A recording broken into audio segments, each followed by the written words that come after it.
เจริญพรท่านสาธุชนทั้งหลายอาตมาและชาวคณะออกเดินทางจากวัดพุทธปัญญาเวลาตี 4:30มุ่งหน้าไปปฏิบัติศาสนกิจณรีโน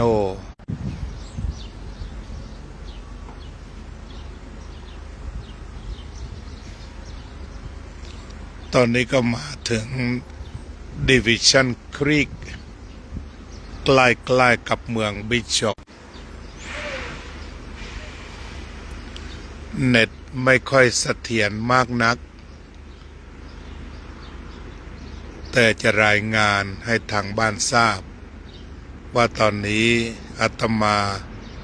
พร้อมด้วยโยมหญิงโยมจิมโยมนางเดินทางใกล้เมืองบิชอปเวลานี้ก็8 โมงกว่า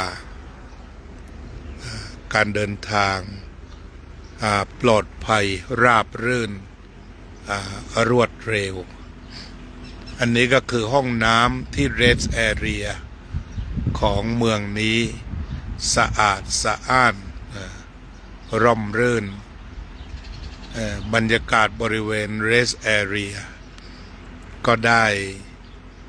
มีต้นไม้เขียวชอุ่มวันนี้ท้องฟ้าใสเขียวคงจะร้อนน่าดูโชคดีที่เราได้ออกเดินทางกันแต่เช้าขอรายงาน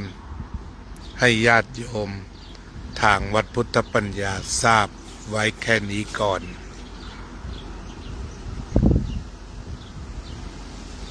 น่าเจริญพรนะสั้นๆ